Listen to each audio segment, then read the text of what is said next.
Ladies and gentlemen, my name is Rabi Dhunpath. I'm the Director of Teaching and Learning at UKZN and Chair and Convener of this conference. I offer you a very warm UKZN welcome to this, our 11th annual Higher Education Conference, which was formerly the Teaching and Learning Conference. And there's a note in your conference handbook. A little louder? Okay. Is that okay? Tintin, is that better? Thank you.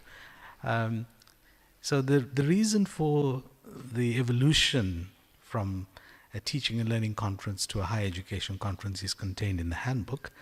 But essentially, the motivation was to affirm the complexity of higher education in all of its forms and to provide a platform to interrogate them, and such is this platform. So welcome to all of you, and on your behalf I want to especially welcome our special guests from different parts of the world. We are especially privileged to have a colleague from South Africa, Dr. Pillay, our statistician general. Pillay has become a familiar voice in South Africa, providing sobering and sometimes chilling data and statistics on participation and progression in higher education, and what this means for the future of the country in terms of stability economically, politically and socially. I also want to welcome Professor Chris Chesky. Chris is an internationally renowned, acclaimed professor of music, and he's also the director of the Texas Center for the Performing Arts Health at the University of North Texas. Chris is renowned for his agitation that all tertiary music programs in the US offer occupational health education for all students seeking a music qualification. From the Indian continent, I want to welcome a dear colleague, Professor Chandrakant Raju, affectionately known as CK. I don't know whether I gave you the title CK.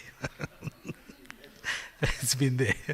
So CK is a computer scientist, a mathematician, educator, physicist, and a polymath researcher. And as of yesterday, I added another title, and that of philosopher, if that's okay. He's affiliated to the Center for Studies in Civilizations in New Delhi. And in addition to his contribution to mathematics, CK will share his wisdom with us on decolonization. To share his wisdom on open and blended learning, we have from the island of Mauritius, Dr. K.S. Sukan, the founding director of the Director General of the Open University of Mauritius. Now, those of you who come from UKZN will know a little about our ambitions to embrace e-learning, blended learning, flipped learning, etc. To this end, we've launched recently UKZN Technology Enhanced Learning, also known as UTLO, and many of the people you see in black around you are affiliated in some way to UTLO, which is our attempt to take UKZN into the 21st century. So our collaboration with the Open University of Mauritius is intended to fuel that agenda, and we welcome Dr. Sukan. Let me also welcome various delegates from various parts of the world, including Australia, North Africa, France, Israel, Mauritius, Canada, the United Kingdom, several SADC countries, and you'll forgive me if I've left out any that I haven't mentioned. Now, I want to pause and welcome our DVC Teaching and Learning, Professor Bala Pillay. Bala is a familiar figure to many of us. I call him the veteran Dean of Teaching and Learning, and one of the few remaining senior professors at UKZN. And the title senior professor comes with significant gravitas, as you will know. So, ladies and gentlemen, can I welcome Professor Bala Pillay, who will officially open the conference.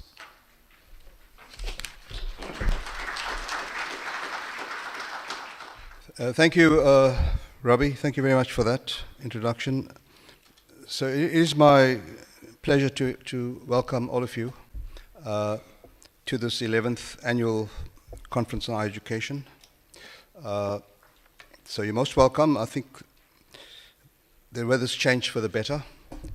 So I think in addition to having robust and fulfilling debates, you can also enjoy Durban, especially those of you who want to stay on for the weekend. So please enjoy Durban. So on behalf of the Council and the Vice Chancellor of the University, it is an official welcome, and I hope you have a memorable stay at this event. And I think the theme is apt. It's Higher Education Today: Crises, Contestations, Contemplations and Futures. I think it's no secret, this is really high on the agenda today. And it's actually great to see such a large turnout. And to me, what it's saying is that we still have hope, we're still optimistic that we can go forward. So I think it's great to have you here together. Certainly most of you South Africans, and as well as our international guests, but great to see South Africans working together. Often we work against each other, certainly in the higher education space. Academics are crazy people, but we are academics nonetheless. But I think we do too little of this to take the national agenda forward, so it's great to see you all together. Okay, so Robbie's welcomed everybody, so I'm not going to repeat that. Our distinguished keynote speakers, we really appreciate you being here, and everybody else. I think it's everybody that makes this conference a success. So you're all very, very welcome. Okay.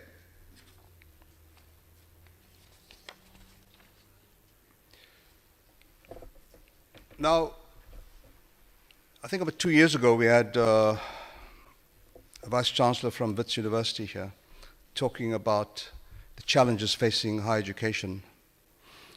And I was sitting in the audience listening to his presentation, and he kept talking about what needs to be done at higher education universities in South Africa. And I was asking myself if the Vice Chancellor feels almost disempowered to do what's supposed to be done, who's going to do it? And I think we all know what happened at Wits University in 2015 and nationally.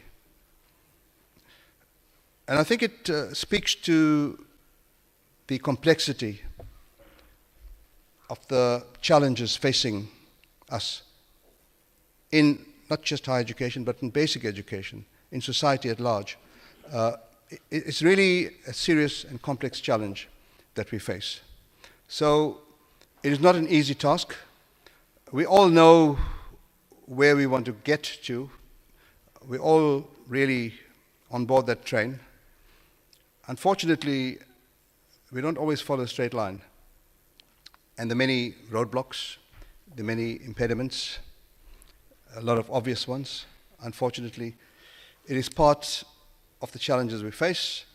And as I say, it's really pleasing, and I'm fairly optimistic to see such a large turnout of people, which to me indicate that we want to move forward and find solutions.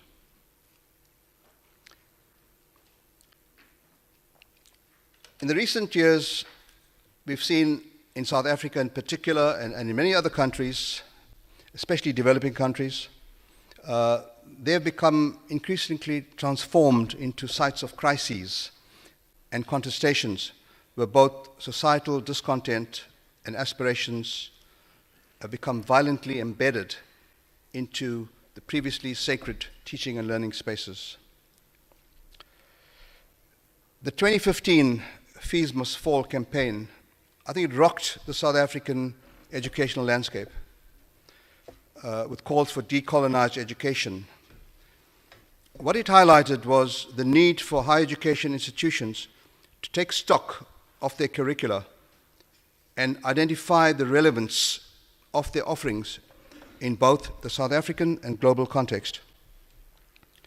This Fees Must Fall campaign, coupled with the Roads Must Fall campaign, became the largest student social movement since our democracy in 1994.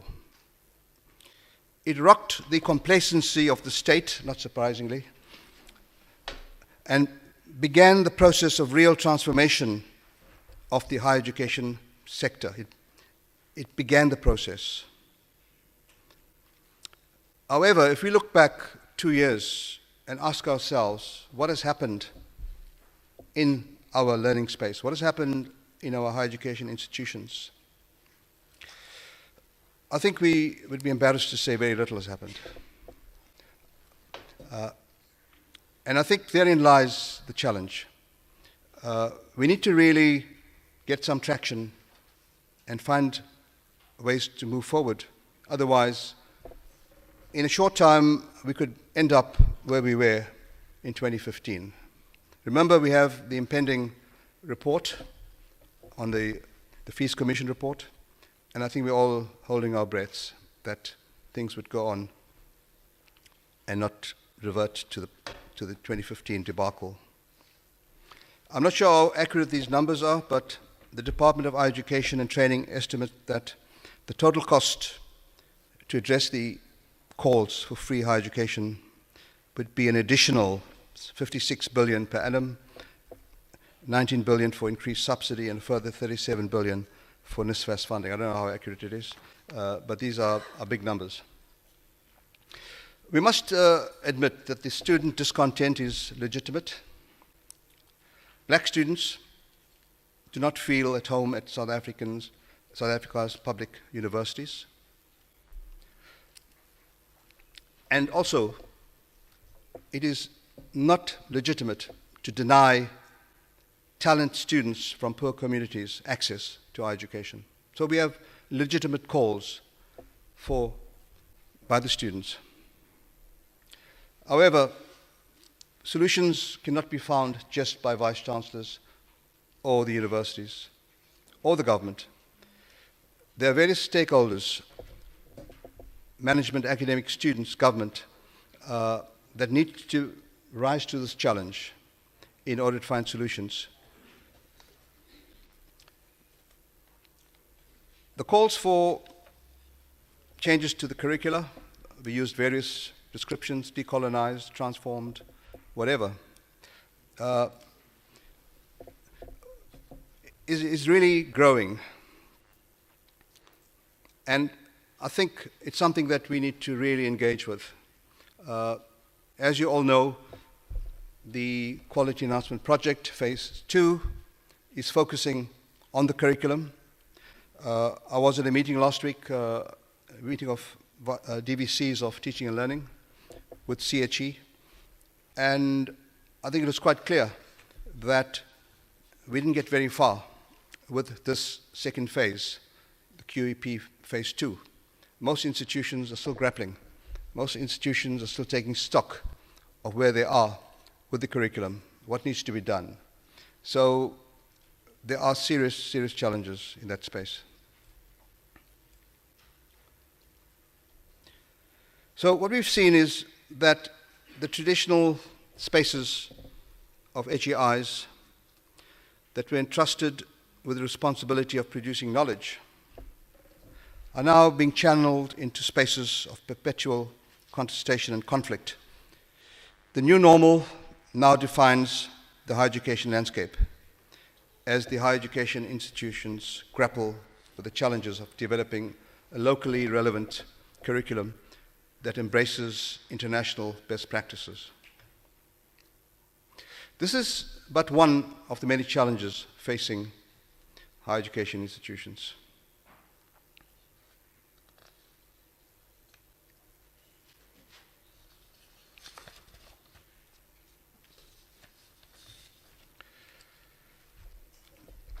We have contestations at various levels at universities. These are well-known contestations between the councils of the university and the executive. It's clearly a misunderstanding of what oversight is versus operational and management functions. We've seen this across the spectrum in South Africa. And this is really something that's pulling us back and taking us backwards in our quest to move forward. We have contestations between executives. We have contestations between executives and management. Executives, management, academics, unions, students. So the permutations are really frightening.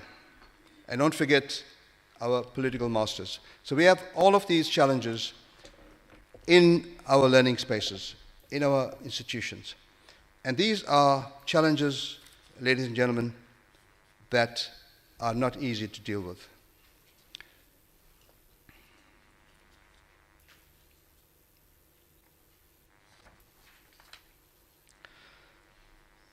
I think one of the challenges in South Africa in higher education is that we are working with a system that we've inherited.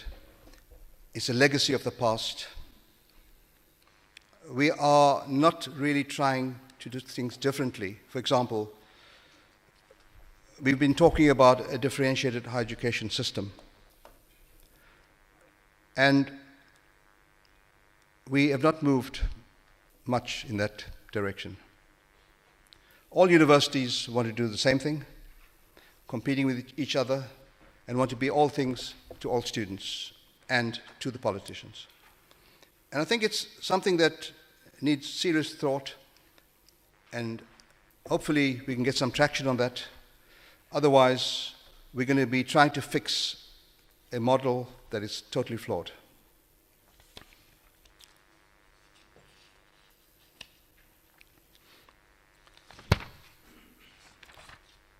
So if I just go on a little bit about that, I think if we look at the model in Finland, where they have a differentiated model, they separate the technical and vocational education from the academic focus. And I think they've done extremely well, and they've been extremely successful. They don't find themselves in the top 50 or top 100 universities of the world, but they are recognized and they applauded for the good work they're doing. And I think it's something that South Africa should consider.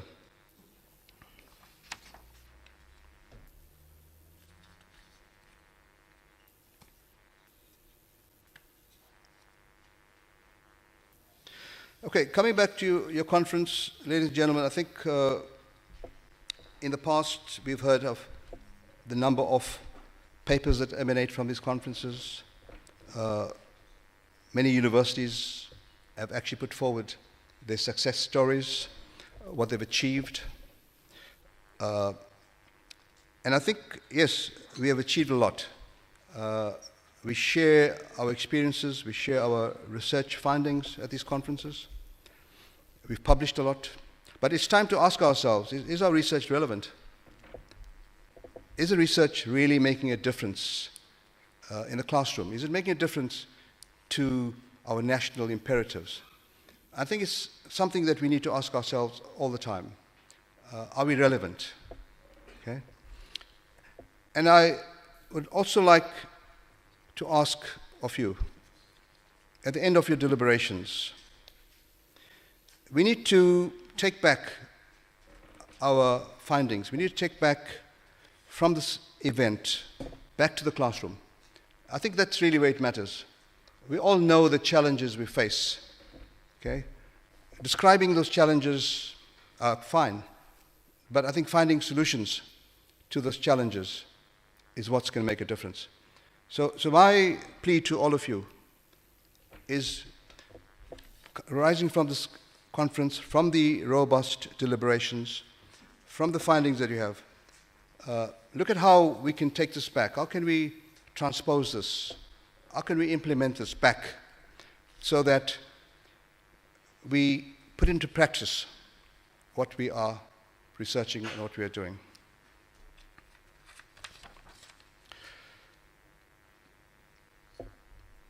I would just want to mention a few more things in this dynamic space of higher education in South Africa. You're all familiar with the changes that have taken place recently with the UCDP, the University Capacity Development Program or plans, where the traditional TDG, Teaching Development Grant, and the Research Development Grants have been collapsed into the UCDP. And hopefully that is something that's going in the right direction. For too long, I think we've separated teaching and learning from research. And I think here we have a great opportunity for all our universities in South Africa to work together to really get rid of that boundary, to get rid of those perceived boundaries between research and teaching. And I think many universities like UKZN are looking to really take advantage of this new opportunity and work together in teaching and learning and research. I'll also share with you very quickly a discussion we had at the meeting last week at CHE. There's a proposal that's going to ask more of universities. It's not yet been accepted, but it's still a proposal in almost final stages. The CHE has acknowledged that it's difficult for them to manage and accredit 11,000 programs nationally. The capacity they have working at full capacity annually is about 700 programs that they can deal with. If you're looking at 11,000, you can see it's a huge challenge. The proposal is that the universities must build systems to ensure quality at their institutions, and they will be given more autonomy to accredit their own programs. Obviously, you cannot be referee and player at the same time. You're going to have systems, you're going to have checks and balances in the system to ensure that you still maintain quality. That is then going to be linked to the so-called institutional audits. This will be done again through communicating your data, evidence of your processes to the CHE. They will interrogate that, and if they're satisfied, they will leave you alone. If not, they will invite themselves to visit you and go back to looking at how you're doing your business. Ladies and gentlemen, so with that, I don't want to take up any more of your time. I wish you well in your deliberations. I think the themes that we've selected really should be enriching. I just want to take the time to thank the organizers, in particular Rabbi Dhunpath and his team and everybody else. I'm not going to mention by name. There's some people that we call upon from other schools and they complain about it as well. But thank you very much for your assistance. And to all of you, please enjoy the conference.